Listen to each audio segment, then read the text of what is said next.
progress. Well, good morning, everybody, and welcome to the December 11th, 2025 meeting of the Downtown Parking Committee. Can I have the roll call, please? Committee Member Evers. Committee Member Labrie. Present. Committee Member McRae. Present. Committee Member Stahl. Present. Committee Member Pratt. Present. Vice Chair Newkirk. Here. Chair Pinner. Here. We have a quorum. Thank you. Great, and a full house. I appreciate that. Thank you. Do we have any requested changes to the agenda today?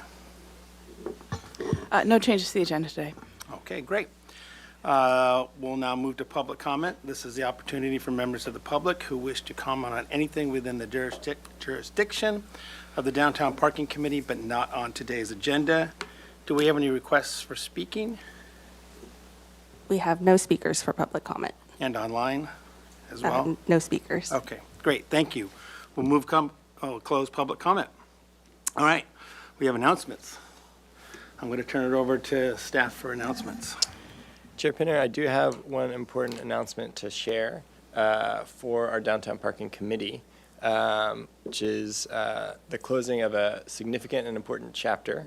Our chair, Trey Pinner, has completed his last term on the Downtown Parking Committee at the end of this year. So it is with some tugging on my heartstrings that we wanted to take a moment to appreciate your leadership through some really challenging times for the downtown parking program, and appreciate all that you've done for this portion of your public service to the city of Santa Barbara. Well, thank you, Mr. France. I do appreciate that. Oh, did you want to say something? Of course I'm going to say something. Okay. And yeah, I just want to echo Mr. France's comments and just express deep gratitude and appreciation for all of the time and the expertise and really the dedication and commitment to parking and to downtown parking and the well-being of the city and the well-being of our downtown that you showed. We're enormously grateful for that. But as we say in parking and downtown parking, it's really, we're a family. And once you're part of DTP, you're always part of DTP. So DTP for life. Trey, you're not done.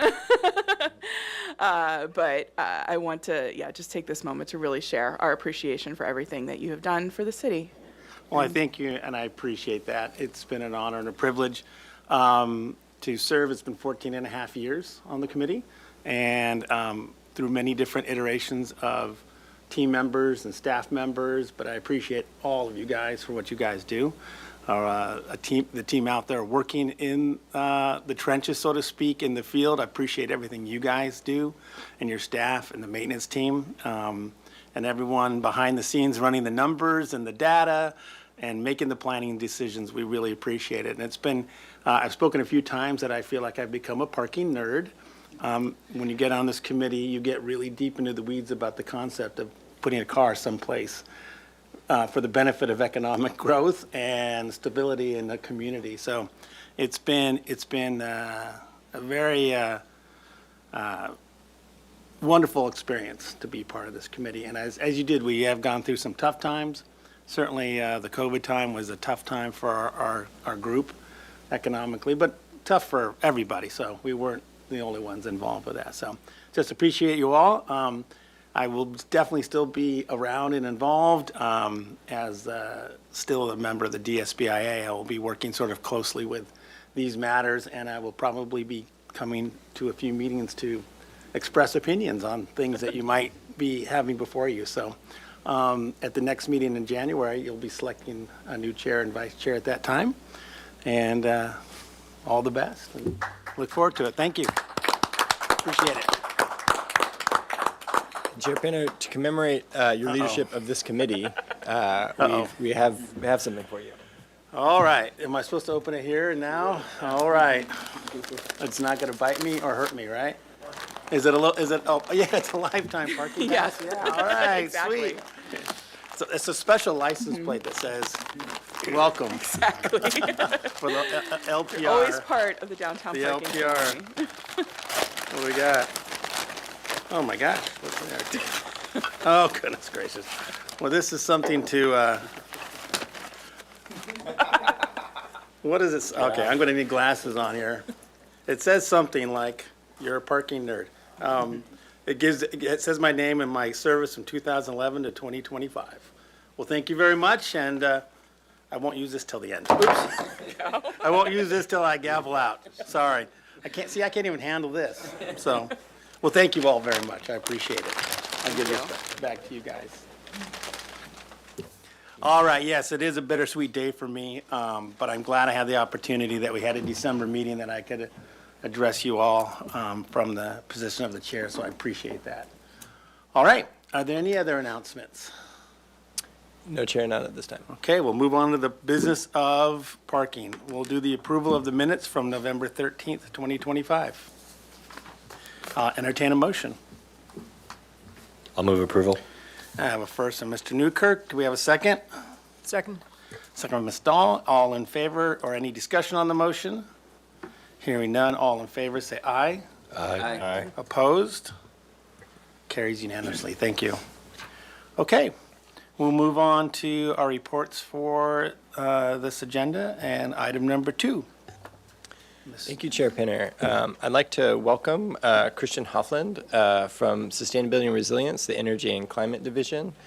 He is one of our partners that has been instrumental in EV charging and also related projects in various city facilities, and especially for downtown parking.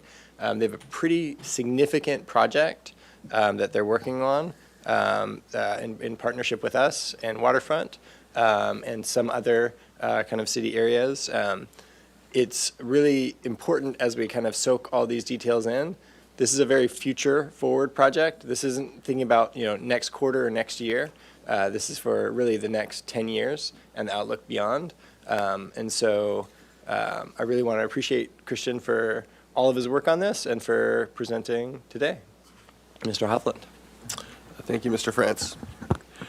Yes, my name is Christian Hoffland. I'm a Vehicle and Building Decarbonization Program Coordinator with Energy and Climate Division of the Sustainability and Resilience Department with the city. So with that, I've been working heavily for the last 5 years on assessing the city's transportation and zero-emission options. I've been working very closely with downtown parking and did a lot of work with access to EV charging. So we'll look at some background today, a grant opportunity overview, some partners in the project, and kind of propose next steps of what we're looking at. So first of all, the market in California for electric vehicles has changed substantially in the last 5 years since I started this position. We now have over 25% of new sales in the state are zero-emission vehicles. That's primarily all electric vehicles. The city is a little bit better than the state average. We actually have 30% of our vehicles as of last year. For new vehicles and 7.5% of our population. As you see from the graph on the bottom right, it's exponential growth year over year. We've been averaging 45 to 65% growth year over year for the last 5 years. So this is not just a trend that's going to come and go. Last quarter was the highest quarter to date in California, and it's pretty much the state is following along the same curve as the county and the city.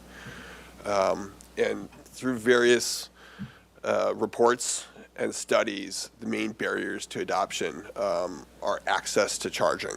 2/3 of the city of Santa Barbara do rent, and there's particularly difficulty in getting chargers at those rental properties. Little impetus for property owners to invest in their property for something they get no return on, and doesn't really need an amenity to rent properties in the city. So we're seeing very low adoption rates despite some efforts we've had to get into rental properties to get them, encourage them to install charging access. We also see very regularly comments back that there's not enough chargers for people on trips visiting the city, and chargers for workforce as well. 2 years ago, there was a 5-county effort called the Central Coast Zero Emission Vehicle Strategy that really looked in depth at the number of chargers we have, barriers to adoption, open comments, and opportunities for expansion. And so they identified a need for over 12,000 new chargers in our county by 2030. and over 5,000 public level 2 chargers, which is what we're mainly going to be talking about today. They also saw the number 425 comments for our county come back, primarily requesting more charging access in downtown Santa Barbara for the entire county was the main focus of the comments. So combined with that and the climate action plan that City Council adopted last summer, which identified main opportunities to meet our zero emission, zero carbon goals for the city, did primarily focus a large portion of the transportation sector on improving EV charging access and zero emission vehicle adoption rates. This accounts for well over 2/3 of our emissions in the city of Santa Barbara. So what have we done to date? We started a little over 10 years ago by putting the first public level 2 chargers in at Los Baños Pool, and since then we have over 50 level 2 chargers in various locations around town, and 16 city-sponsored fast chargers. So the level 2 and the DCFC here, the fast chargers, really have different use cases. So the level 2 chargers are a little bit longer duration, typically 2+ hours. You're looking at people that are spending more time in one location, possibly working, possibly spending the day here on a trip. Fast chargers are really more of a pass-through. It's a quick fill-up like a gas station, more of 15 to 30 minutes. And so there's needs for both of those in the city, and we've been focusing on looking at where are ideal opportunities to put each of those in, and they have different considerations for siting. Within the last 4 years, we've secured over, I think we're missing a zero there, $9 million of funding for projects to put new infrastructure in and around the city. That includes over 36 new fast chargers and a number of level 2 chargers at different use cases, including partnering with Santa Barbara Unified School District, Housing Authority, and working with various city departments that have parking assets in the city. An important note here is that we don't have the funds to do this on our own. We found that out at a very early stage. When we looked at the scope of what we wanted to add, the city doesn't have the upfront capital. Despite grants, they hardly ever pay for 100% of the project. We really looked at leveraging third-party partners. And so we made a number of partnerships that allows people that are experts in this industry to come in and put investment into the community and manage the chargers for us. So it's really important that we have those partnerships and good actors that are investing in our community and helping to maintain those chargers in good working order. So one recent grant opportunity came about is from the California Energy Commission called Chill 2, or Convenient High Visibility Low Cost Level 2 Charging. It requires a minimum of 300 level 2 chargers to go in within a 1.5 mile radius. At least 50% have to be in a low income community.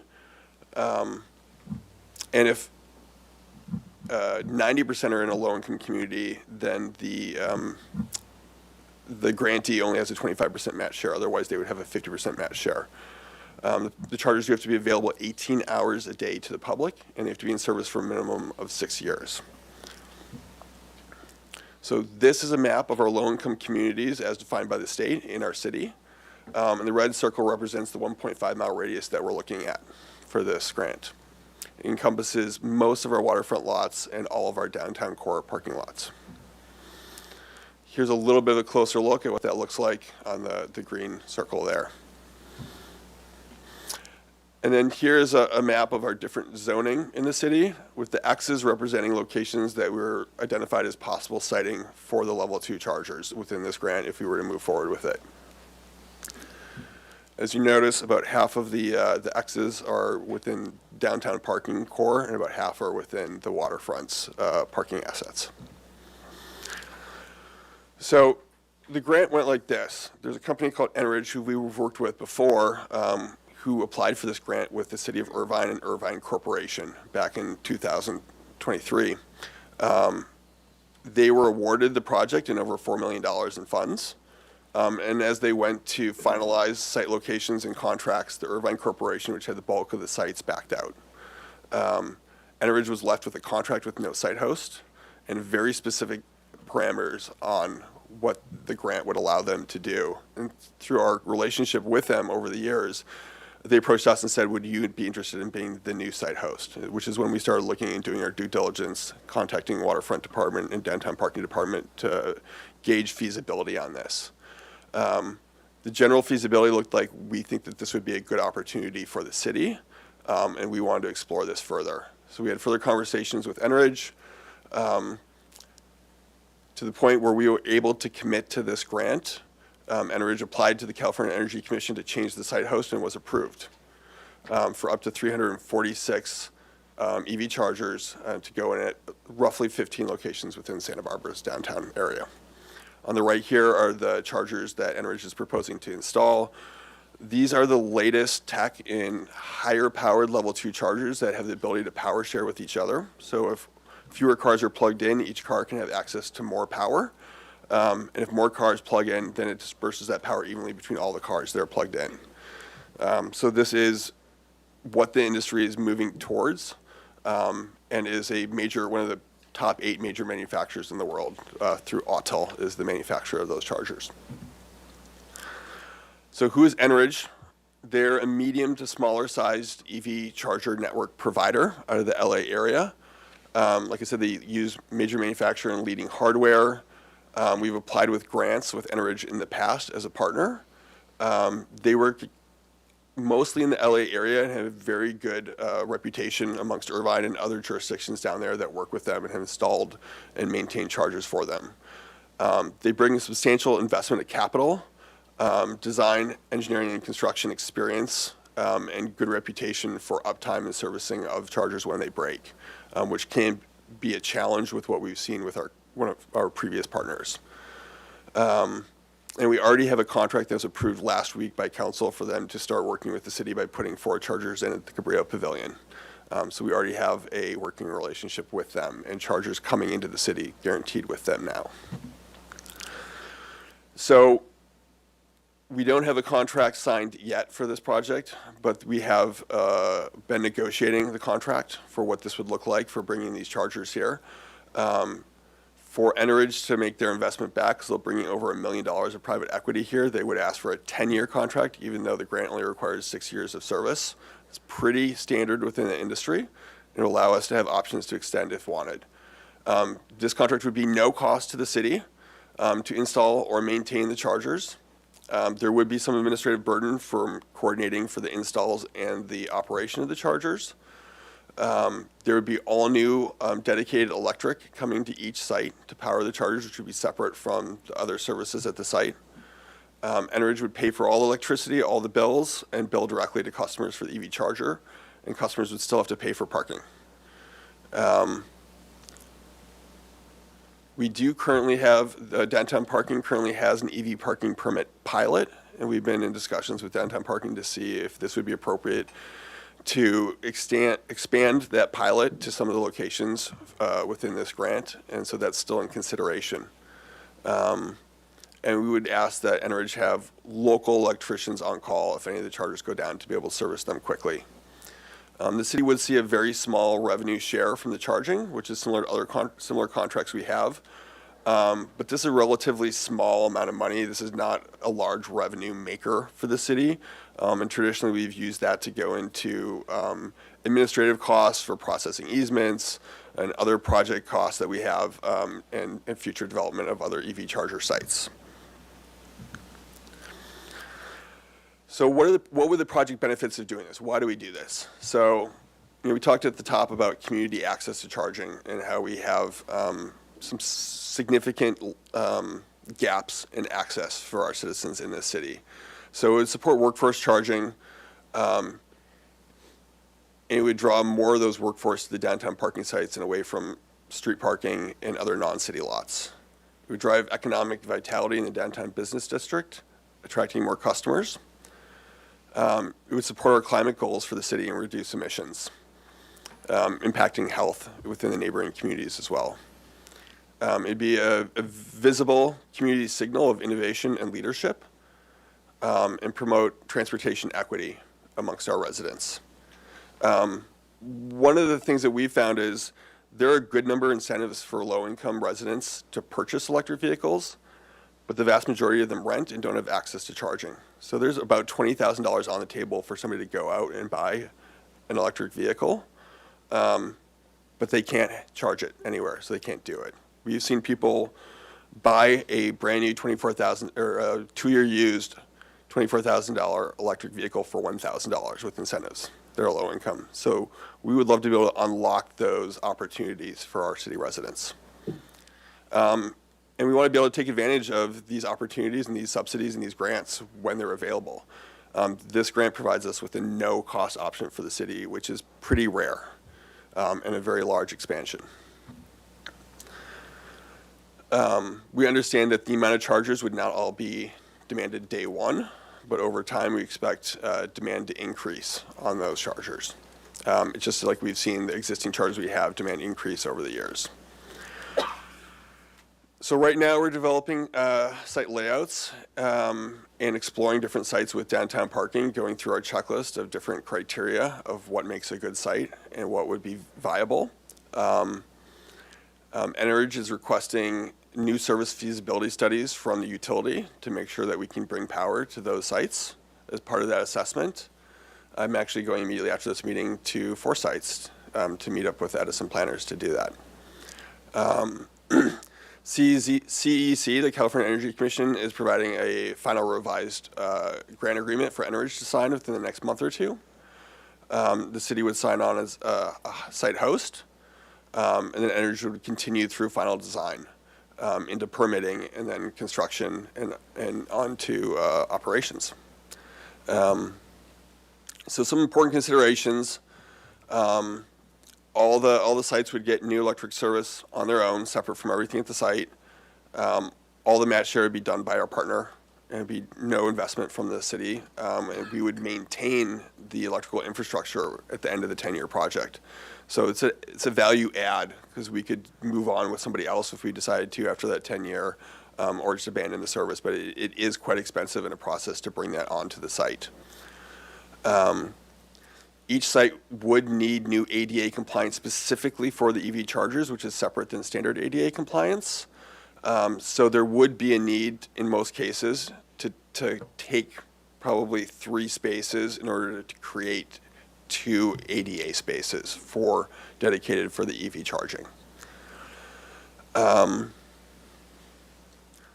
has graciously agreed to sign some of the EV charger spaces as preferred EV charging instead of dedicated EV charging.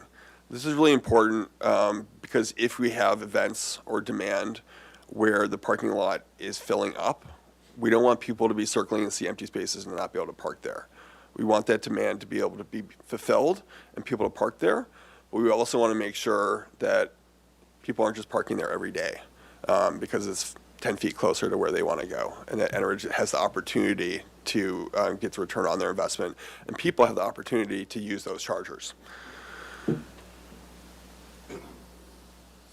And then as we're working with downtown parking, we're also working with the waterfront for about half these sites, so it'd be about 150 at downtown parking and about 150 at waterfront lots. We have the ability throughout the design process to revise the counts and where they're going as we do those site assessments and determine where are the best locations for those. And I think I kind of already went over some of the next steps we're going through, and that's my presentation. I'll open it up for questions. Great, thank you very much. Does staff have anything else they want to add before we go to questions? Good. Actually, Chair Pinner, if I could just add real quickly, I want to appreciate, especially you'll see a lot of our staff members here today. It's important for you all to know this is an iterative process, and really kind of all of the different factors for how we manage operations for the lots are part of this discussion. So this is a major positive amenity, but it would also have operational impacts. It would also have impacts in terms of number of spots and layout. Just know that our team is working really diligently to make sure all those factors are known kind of going into the process. And part of that is how we will really value your input for how you see these best fitting into our system. Great, thank you. I do have a number of questions, but I'm sure the committee does as well. I'll just start off with a couple and then move it on. One is as simple. Typically, how long, if someone needs to charge up their car to fill it up, typically how long of a period of time would that take for the average EV vehicle? Thank you, Chair. On a level 2 charger, we typically see that as 6 to 8 hours. So people that charge at home would do that overnight typically. We see on the chargers within the city lots, the typical duration being between 2 and 6 hours, with I think the average closer to 3 to 3.5. With these chargers, they would be able to be higher powered, like I said, and so there would be an opportunity for a little bit more turnover and a little bit quicker. So, but they're not they wouldn't be this, I guess if one car is there and no one else there's more power, but it's not a 15 to 20 minute fill up. This is a multi-hour sort of process. Sure, that is correct for these chargers. We do have, like I mentioned, other grants and other projects we are putting in around town for the faster chargers. Okay. And so we'll actually be seeing some fast chargers going into the Amtrak lot within the next month and a half, 2 months. And so maybe this follows up with your, I don't know quite if I understand the concept of preferred EV versus dedicated, but what is the scenario for I'm trying to figure the 2 parts. When a car is fully charged, what's the incentive for it to move to a different location, either in the lot or leave the lot, to allow another EV charging opportunity? Does the question make sense? Yes, thank you, Chair. For the first 8 years that the city and downtown parking operated EV chargers, people had no reason to move their car after done charging. They would charge up and they could stay there as long as they wanted to, plugged in. In keeping with industry standards, we decided to institute what's called an idle fee, which means now cars or vehicles that are charging have 30 minutes after they're finished with their session to move their car before they start getting charged additional cost, additional fees per minute. And so that is roughly the same cost as the charging.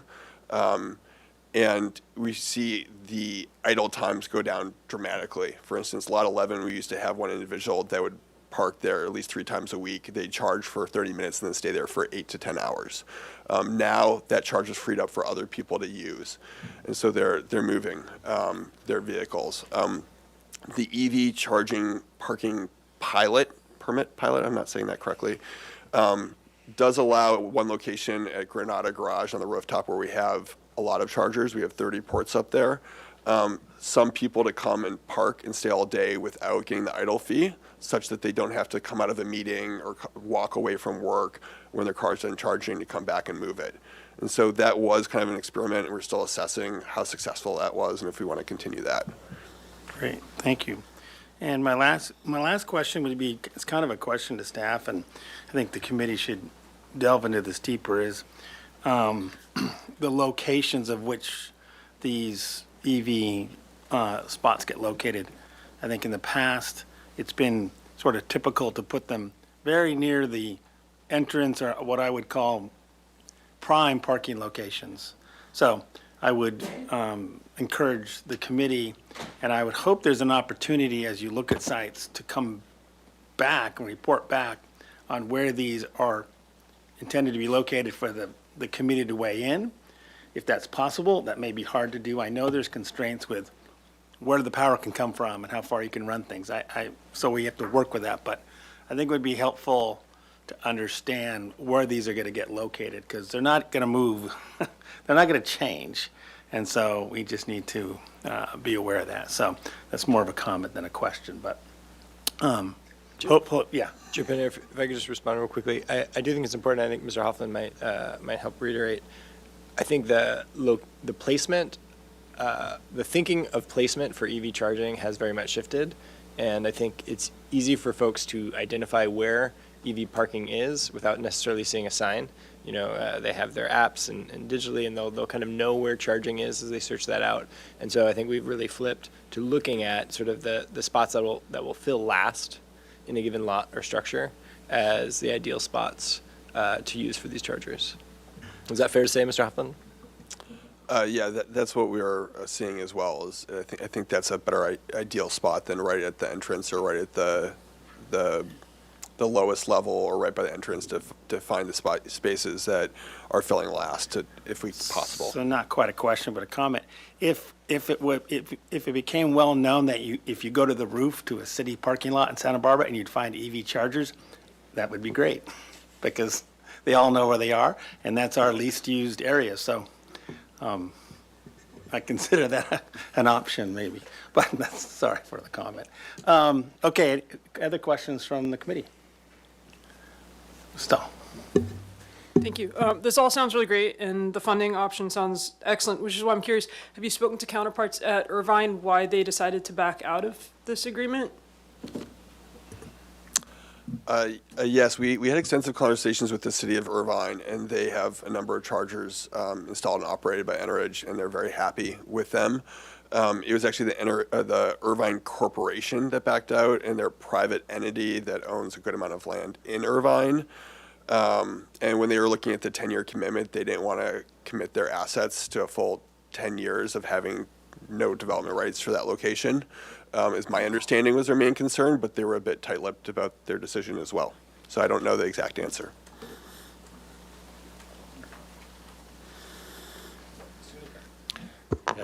I guess that answer actually prompts the question. So if, because we've kind of talked casually, I guess, about particularly like surface lots and maybe future housing.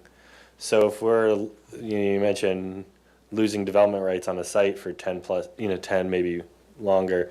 So if we install these chargers in like a surface lot, does that precludes any housing development for at least 10 years? Thank you. It's a great question, and something that we were discussing in a meeting just earlier this week. Our contracts previously had not had a buyout clause in them with the EV charger providers. It's just a straight 10-year contract. And we think it would be a good idea to include a buyout clause within this contract, such that if there was a lot that wanted to be redeveloped, that could be done at a nominal fee. I would say there are certain requirements from the utility when they bring new power in, and the grant has a 6-year requirement. So if we were to do it before the 6 years, there'd be more substantial clawbacks that would need to be paid. But I think within those last 4 years, it'd be much easier to have a buyout directly with Entergy for the last remaining years of their contract, which would probably be, in the greater scheme of a developmental cost, fairly nominal. Thanks. Then, and I don't have any electric vehicle. So like when we're talking like a 2 or 3 hour charging session, like how much might that, like at current rates, how much might that be? And I'm trying to think of like with our facility rates, like how much of their cost is going to be actually associated with getting into the facility, and like if that's a disincentive to then use the charging stations.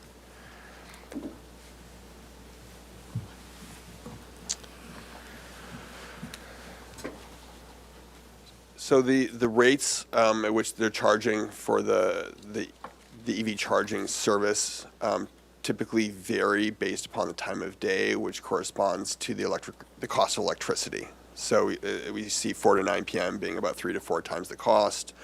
And so typically charging during that time is more expensive. So there's variable rates there.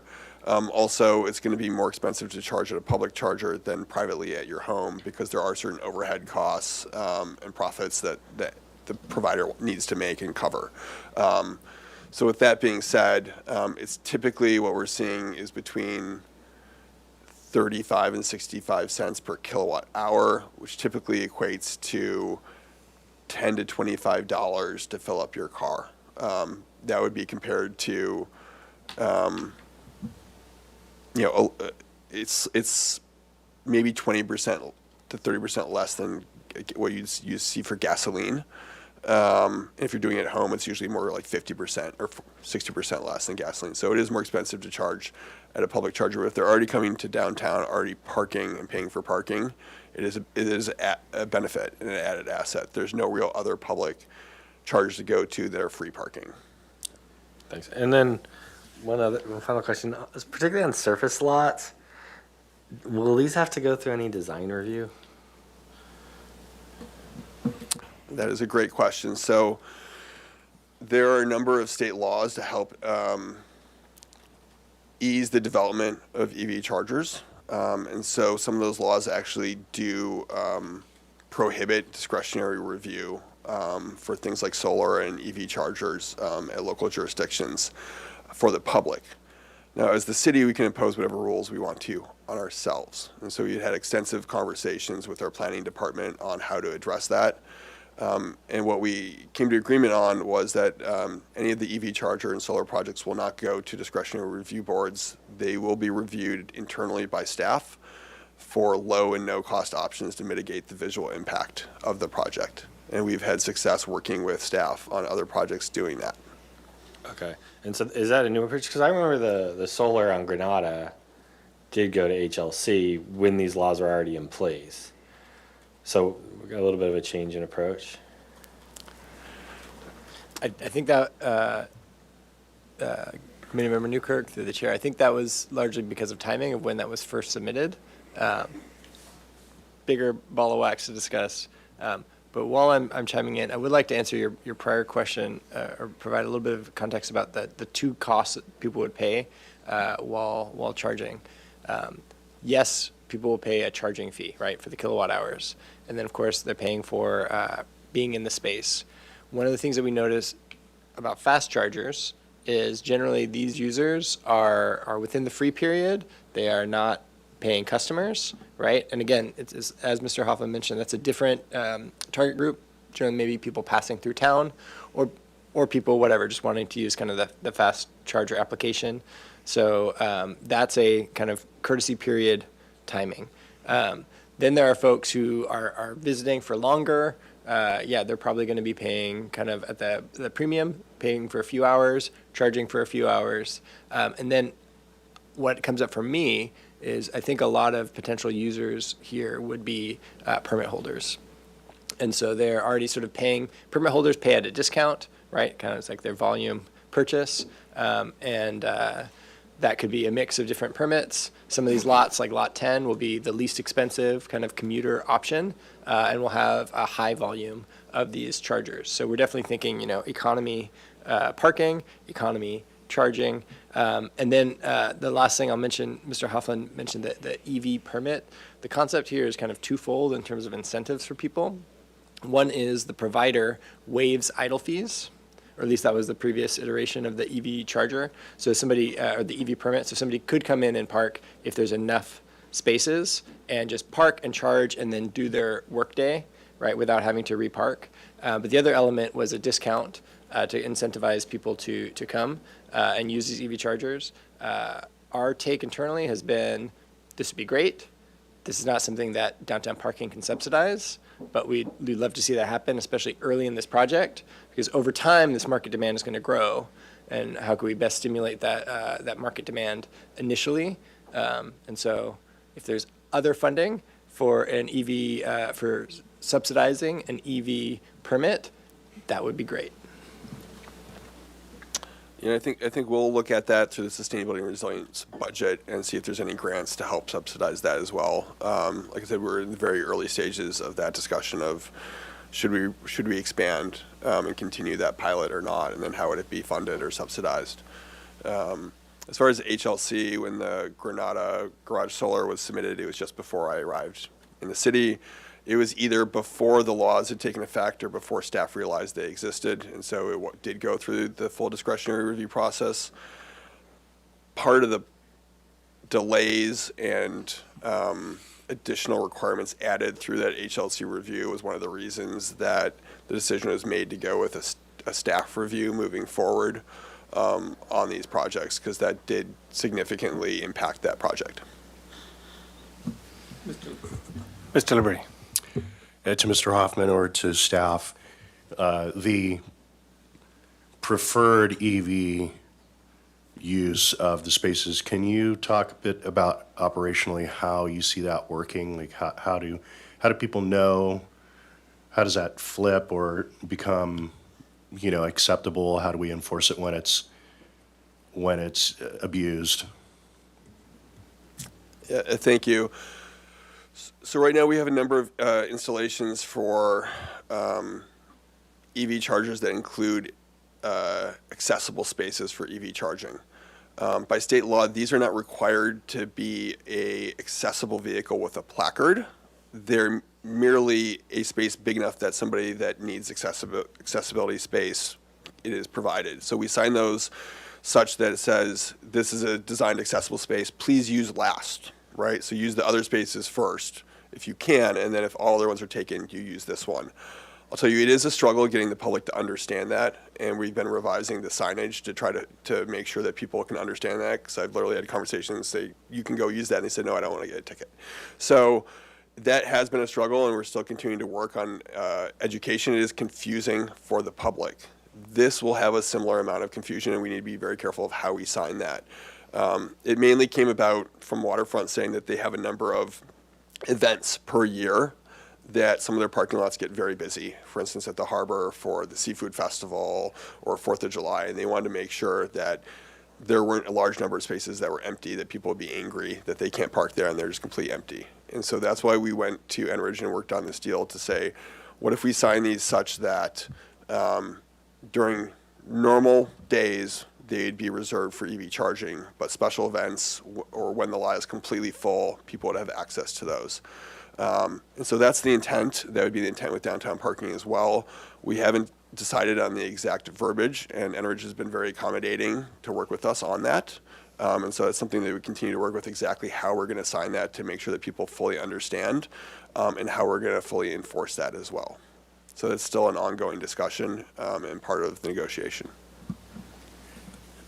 And then one follow-up question for me. Does the contract as it's currently being negotiated, or as it currently reads, does it preclude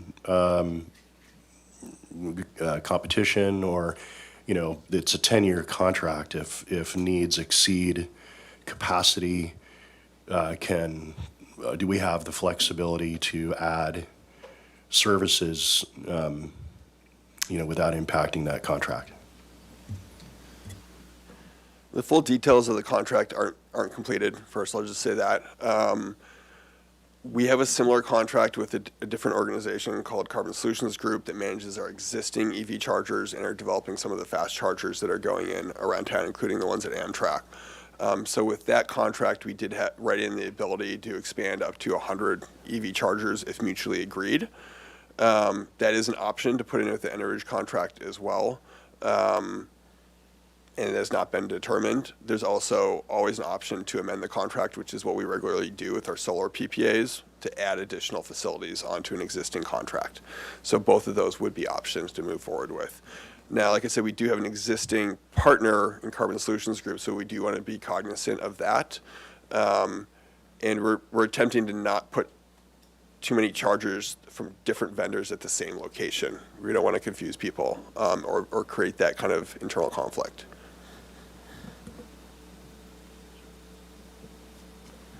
Go ahead. So it's the parking utilities or the parking management responsibility to enforce the non-preferred spots, is what I'm hearing from you. I guess it's my question.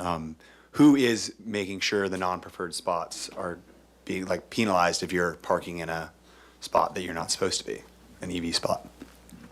So let's say this is the first time we're doing that, this type of preferred EV parking space. And so we don't have details on that. There will not be staff from Enridge on site daily to be checking that. We are looking into possibly adding CCTV to monitor the spaces and prevent and discourage vandalism and misuse at the spaces. And so that's still an ongoing discussion as well and could assist with that kind of remote monitoring. And exactly who and how that would be enforced is still an open discussion. Thank you. Committeeman Evers, I'll just add in, so there's kind of two thresholds here.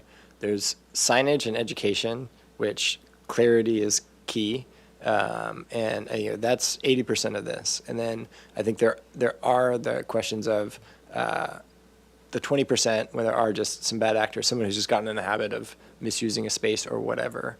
That is something that with our most recent municipal code changes, we've looked at better being able to enforce, for example, for permits, that people park not on the ground floor. This would be something that I think we can already ticket for is it parking in multiple spots or parking in inappropriate spots, right? I'd ask Mr. Forney here.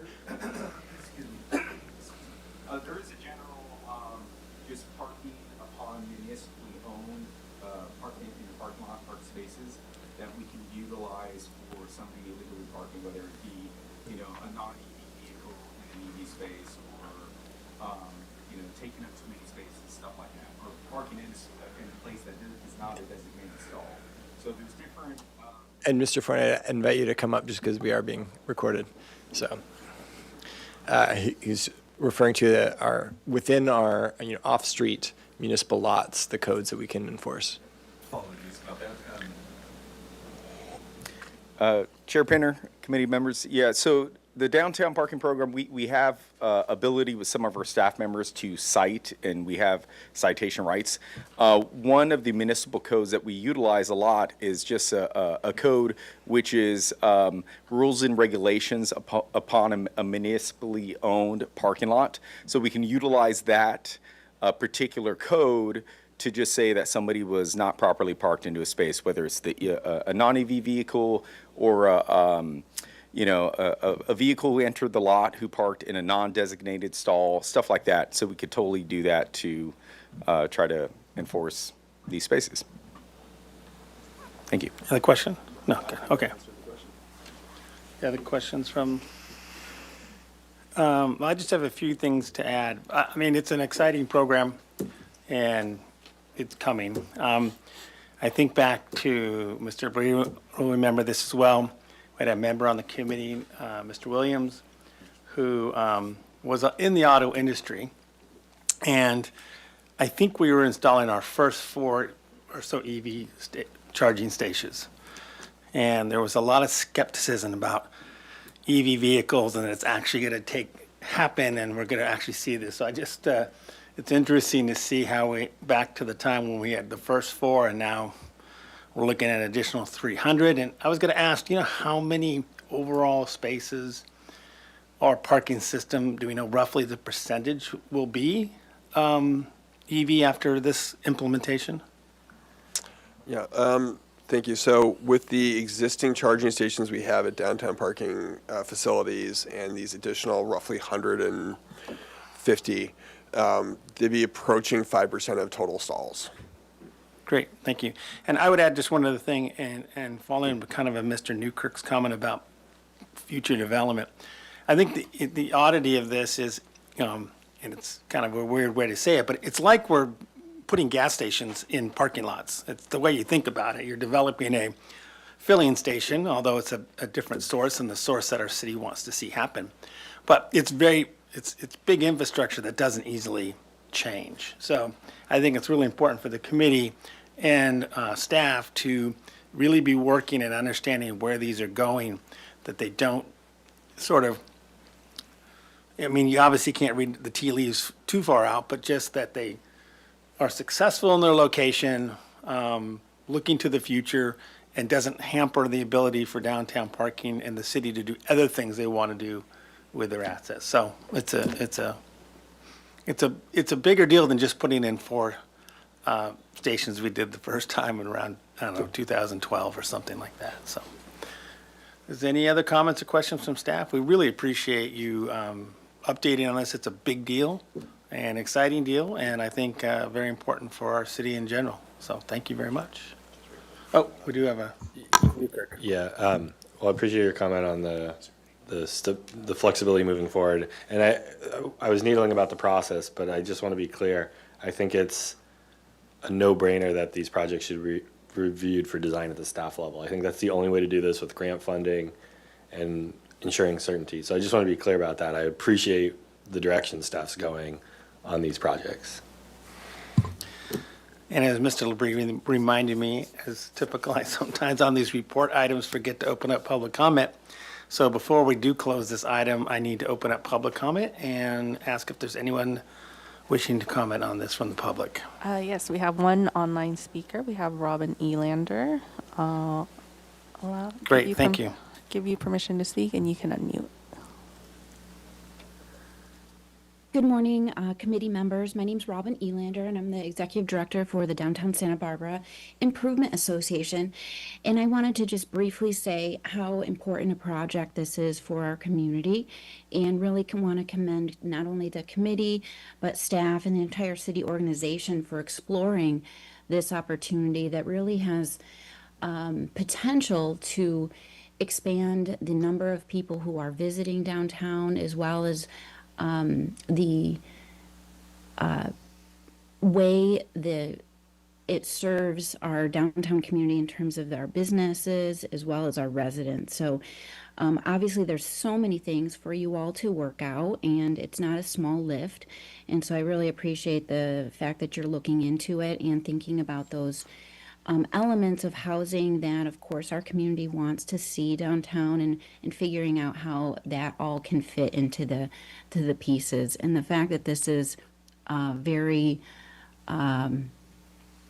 almost no cost to the city in this grant opportunity, really much respect for exploring it. Thanks all. Thank you. Do we have any other speakers? We have no other speakers. Okay, great. We'll close public comment. One last thing I did have a note on. Is there a scenario that the system software is proprietary, or after the 10-year period contract, what's the city's ability to switch users and keep the equipment, that we're not stuck with, well, you got to use this system because you can't run the software? Thank you, Chair, for that question. That is an important consideration. So these installations have multiple components. So one of the biggest costs is the labor, permitting, and hardware for bringing electricity to the site and to the chargers, the conduits, the wires, the transformers, the switch gears. These are all things that will likely stay after the 10 years and be legacy, just gifted to the city if we choose to go with another contractor. The stations themselves typically have a 6 to 12-year lifespan before they either break or just operationally kind of expired. And so we'd expect those to either be replaced within the 10-year period or be ready for retirement at the end of the 10-year period. And the site would be, the vendor would be required to remove basically everything from the stub out back, or sell it to us at a negotiated price, which could be $1, because it'll basically be useless to them at that point. We could then go with a different vendor. The operating system on these chargers is a national standard, an OCPP, which pretty much any networking vendor provider can connect to. And so we would have that opportunity as well if we wanted to reuse them or just wholesale get a new contract. Typically, somebody would come in with their own new chargers as well.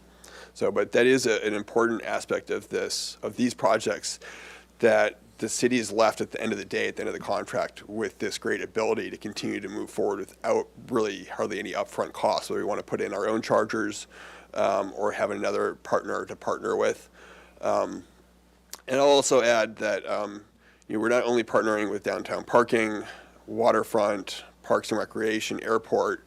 We looked at this grant to partner with Cottage Hospital and the parking lot down by on Gutierrez with Office Max and Smart and Final, and looking at private partners as well as encouraging private investment in the city for private public chargers, and really encouraging growth throughout the city. Our department's also working on a Santa Barbara Clean Energy program to encourage and incentivize EV charging at multifamily. So we're really looking at all aspects and all prongs to be able to do this, not just downtown parking's assets. And I think that's important to note. It's kind of, we're trying to figure out all ways to make this possible. Well, we appreciate, and that we thank you for your report and staff's involvement in it. We look forward to continue. Thank you. All right. I think with that, we'll close item number 2 and move on to item number 3, an update on the ambassador. Mr. Pratt, and I think you need to take a leave. A couple more minutes. Okay. Thank you.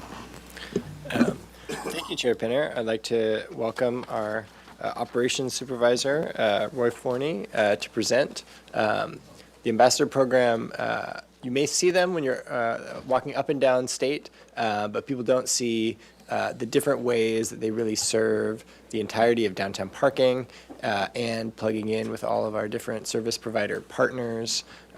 So we really appreciate the opportunity to just get a sort of refresher on the service and unique function that the downtown ambassadors provide for our city. Thank you. Good morning, Chair Pinner, committee members, Roy Forney, Parking Supervisor, Operations. We're going to go over a brief update with the Ambassador Program. I do want to start off by just discussing a little history with the Ambassador Program. It was originally with the Police Department under a CSO program, or the Community Service Officer Program, where they had non-police enforcement people that had an ability to write citations down on State Street out there in uniform and walking up and evaluating the State Street area to try to discourage issues that were taking place on State Street. Unfortunately, I felt like it came up with some problems that would occur. So Randy Rouse, the mayor, had this idea and thought that downtown parking could take the program over, which would give us an ability to hire staff. It'd be easier in that sense of not having the police training and going through some of the standards that they have to go through. So downtown parking took it over, and it became our ambassador program, where our downtown ambassadors do some of the same things that the CSO program does, but without the enforcement part of it. So our mission is to enhance the State Street experience by providing a consistent presence and working alongside local organizations, businesses, and the citizens to ensuring a clean and positive downtown. We are currently with 9 ambassadors on staff. The area at which we cover is from Solis Street, Solis Street all the way down to Cabrillo, covering the promenade. And we work 7 days a week with 2 different shifts on per day. So our first shift is from 9 to 2 p.m. and our second shift is from 1 to 6 p.m. We have 2 ambassadors on at each shift just for safety reasons. And they walk the promenade, again, looking for different infrastructure issues, areas that need to be cleaned, working with the businesses to hear what kind of issues they may be having or compliments to what we are doing. We also have a staff member that works at City Hall at the front counter staff from 9 to 5 p.m. Monday through Friday that is dealing with hospitality, helping members of the public who come into City Hall, letting them know which place they can go to, where they can, and then helping just make sure that our members of the public go to the proper place. So we do work with a bunch of different providers, one of which, and the most important that we work with, is CityNet. And CityNet is a group that helps us provide information and resources to our local unsheltered downtown. We meet with them Thursday through Sunday at some point during the day just to discuss who's out on State Street and how we can get services to them. So again, a little bit more into what we do. We are the first point of contact with the downtown area. It is nice for our downtown and members of the public and business to have a city representative down there listening to them and hearing them out. They are the eyes and ears of State Street and really help us understand what's happening down there. We welcome visitors, tourists, and locals. Discussing the idea of observing reporting conditions and issues on State Street, regular contact with the businesses, and then connecting those homeless or unsheltered to proper resources. Some of the items we don't do, and for safety reasons, we really try to encourage good behavior downtown, but we don't enforce. There's no citations. We're not arresting anybody. We're not case managers, so we're not providing anything necessarily to people downtown, but except for that contact and getting them into conversations with somebody who can help them with resources. And we're not security or help with private property. Some of the partners that we work with, again, we were talking about CityNet, but we do work with United Way, Dignity Moves, Noah's Anchorage, Doctors Without Walls, Behavioral Wellness, SB Act, the Farrell Center. And really one of the main organizations we work with, which is the Downtown Santa Barbara Improvement Association. They are the group that is now in charge of keeping State Street clean. They're doing an amazing job. And our ambassadors are those, the staff members that will see issues on State Street and help provide information to them to make sure we're getting stuff cleaned. So a couple of things. I know last time we went over some items with the ambassador program. We wanted to have relative information to evaluate it off of. So this year we went ahead and did 3 different years, 2023, 24, and 25 for the months of September, October, and November when it comes to just different totals that we have. So with regards to business contacts, you can see in 23 we had 357, 24 we had 593, and then this year we had 331. So with that, the discrepancy that you see in 24 was us out in the field providing out information and flyers to the city, which is another element that the ambassador team does. So if city admin or somebody needs to get information out to the businesses, our staff assist with handing out those flyers. Hence the reason why there were so many business contacts back in 24. As you can see here with the police dispatch calls, we call dispatch for different elements that are taking place on State Street when we need a police presence.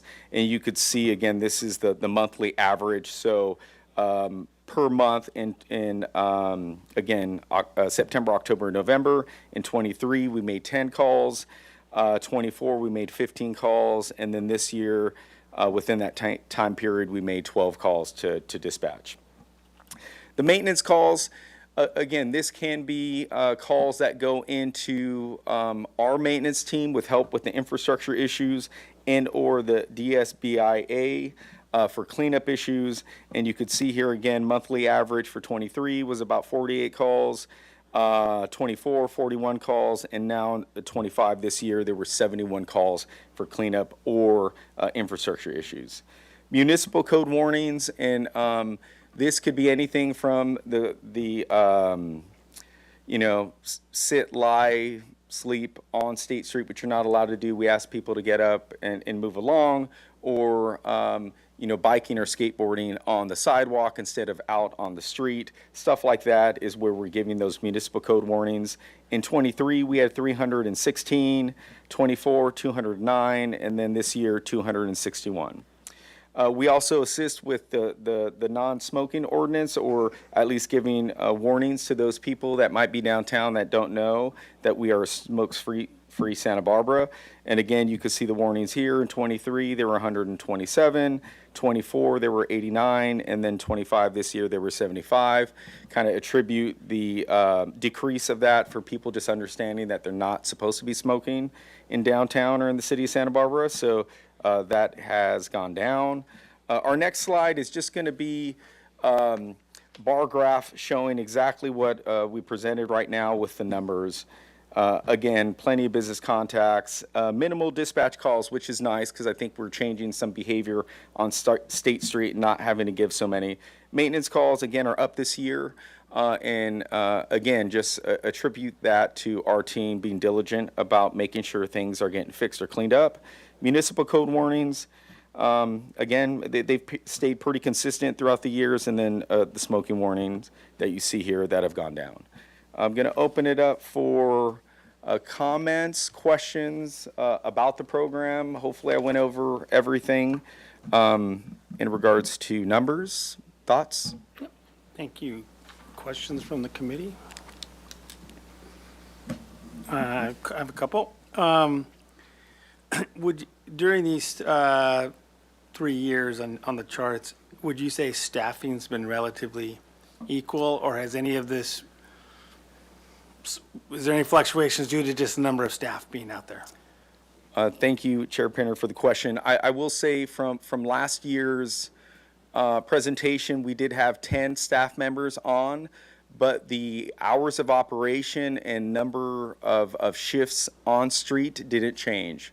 So I wouldn't attribute there being any of these changes because of the staffing numbers. What does happen is perfect example is if we had an ambassador call out, we'll still put an ambassador on street, but our direction to them is it's more observe and report than necessarily engage too much, depending on what is taking place, just for safety, because they don't have that person backing them up. But I could see in that sense, if we did have only one ambassador on because of a call out, that there'd be more business contacts, you know, but we're still making the phone calls. We're still evaluating the street and infrastructure and helping with providing the municipal code warnings. And a follow-up to that with regards to the police dispatch calls. I don't know if this is an anecdotal question. I don't think you're going to have the data, but do different ambassadors have a more inclination for that type of call than, meaning, is it seem equal amongst staff who is calling police, or do certain staff have more disposition to do that than others? Does that question make sense? That question makes absolute sense, Chair Painter. Thank you. I will say this: we have a lot of different personalities on the team with different comfort levels. So I'm not going to say that we would have one ambassador that might call more than the other. There may be those small moments or instances on State Street where we might have two ambassadors that are just a little bit more comfortable in maybe asking somebody not to do something, which would result in not using, the phone to call dispatch to try to get the behavior to change. But overall, with the staff members, they're trained pretty well to make sure that they're not going to engage in something that's going to put them at risk. So once that takes place to change behavior, we are absolutely calling dispatch for assistance. I have one other question. Well, I had another comment. I won't make it a question, but I did want to open up for public comment before I made one more comment. Oh, still. Sorry, I'm sorry. Down here, Mr. McCray. Thank you. It was a similar follow-up to your question, but regarding the maintenance calls, would you say it was kind of roughly one a day in the past, and now it's twice a day, roughly speaking? Do you feel like that's because ambassadors are more vigilant to call in, or is it dirtier or needing more? Is it sort of, where do you find that balance? Thank you very much for the question. I don't know that I can answer that question. I hope that it is our team being more diligent about what is taking place. I do know, and I can say this past year, it was our maintenance team originally that was taking a lot of these calls on. So maybe documentation was just a little bit better this past year than in the past, where maybe they were, having somebody come through and see what it was taking place. We just had the DSBIA come in, and they're doing a phenomenal job. So I would believe that if we did this again for next year, you would see those numbers maybe going down, just because items are, they have a lot of people out there right now to take care of things. So I don't know if that fully answers the question, but I know the team is diligent about making sure that things are getting picked up and cleaned. I'll have to evaluate that maybe a little bit more. That's helpful. Thank you. Actually, I'll follow up on that. That's kind of where my final comment was going to go. But with the DSBIA now, the call for, let's say a call for maintenance before would have maybe gone into city call for maintenance. Now it's going to be a call to the DSBIA, if I'm correct on that, or a cleaning call, maybe not a fix-a, other things. There's going to be different maintenance calls. So I guess, are they going to be tracked the same way? Or because there's another organization involved, is there attempt to make more calls because they know there's another organization? So it's going to be interesting to dissect the data over the next couple of years because of a different process. So thank you for the question, Chair Pinner. Our mechanism for relaying cleanups and maintenance issues is continued to be the same, which is a text message group amongst the staff that evaluate what needs to take place on State Street. So our ambassador team is going to document a maintenance issue or a cleanup issue the same way that they did last time, which was just send a text message out, hey, we have a pedestal that's been knocked over, we have broken glass on the street, or, we have items that were thrown all over the place and need to get cleaned up. That information is going through the same method of text messaging.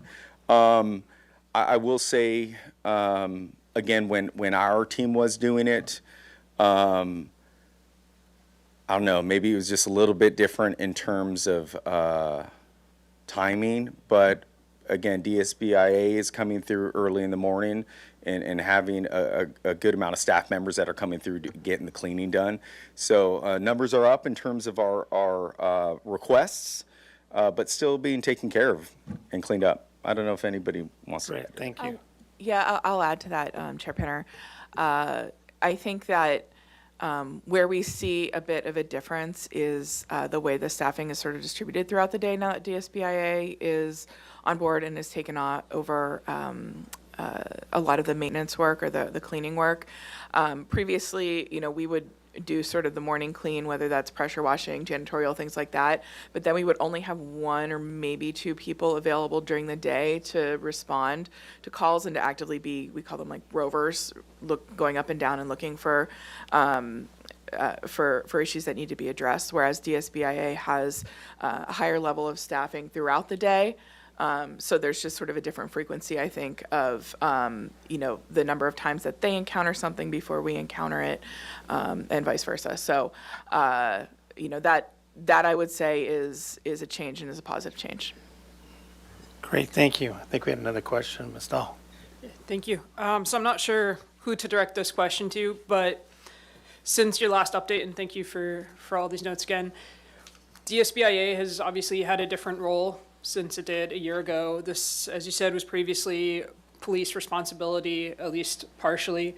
And with all the conversations we had last year or the year before about downtown parking as an enterprise fund versus what gets paid for out of the general fund, I'm curious what triggers kind of that conversation again for whose responsibility various parts of State Street are, kind of going forward with DSBIA now. So again, I'm not sure who that would be directed towards. I think staff can clarify the funding source for Ambassador Program.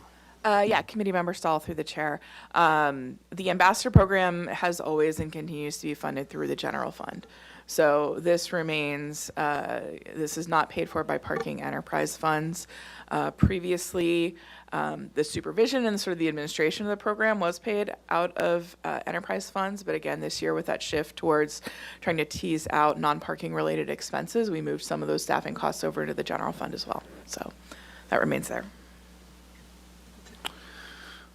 Okay, with that, I'll open up public comment. And do we have any public speakers on this item? We have no in-person or online speakers. Thank you very much. Any other questions, or I should say comments from the committee on the program? Well, we appreciate the continuation of the program. We think it has a great positive, more eyes and ears walking up and down the street looking for issues that we can correct and make better is a positive thing. So we appreciate all the work you're doing with this. Thank you. Thank you very much. Mr. Labrie has a comment. I do, excuse me. Downtown parking has always been known for its customer service, right? For years. We welcome people into Santa Barbara. We say goodbye and farewell as they leave, right, from our parking garages and parking facilities. And it was a natural kind of augmentation of our personality, if you will, to take on part of this role of really kind of patrolling and being a presence downtown. So I know it's hard, maintaining a high level of customer service and interaction. We set for ourselves a high bar, and I appreciate, Mr. Forney, the energy and the kind of passion that goes into this. And so I just want to communicate to the folks that are on the street too, what you bring every day is really valuable, and your interactions with the public are important. I appreciate you. That's it. Thank you very much, and we take pride in what we do, and long time ago, I felt like I learned this from Michael Lowe and George Girth, who were part of this program, and stressed that downtown parking, we're here for the community, and customer service will always be one of the main points. So thank you so much. Appreciate it, everyone. We agree. We concur. Shall we vote on that? I think it's going to be unanimous, so thank you. With that, I did want to add one thing before adjourning. I neglected to say in announcements that I did go before City Council on the item regarding the Paseo Nuevo modification or disposition and development agreement with the letter that we had worked here and drafted at the committee and presented that letter. And I do think the impact was, our comments were impactful in some of the decisions that have been made and a continuing process to go forward. I'm assuming you followed up on it, but the process was not voted. It was voted to kind of continue the process. And so the discussion about Lot 2 and its assets is still being looked at. So just wanted to report back on that. And again, I just wanted again say I appreciate all the parking team and staff that do everything for our city. It's I don't know if I consider it the most. Is it the most exciting job in town? Well, yes, it is, right? But it's one of the most important things. I think people realize when they can't find parking, they get very unhappy. And to Mr. LeBree's comment, we're here for customer service. So as long as we can keep providing excellent parking opportunities for our citizens and our visitors and residents, we want them to be happy, right? So with that, I'll use my gavel that I graciously received, only for using it for ending meetings at this moment. So with that, we're adjourned.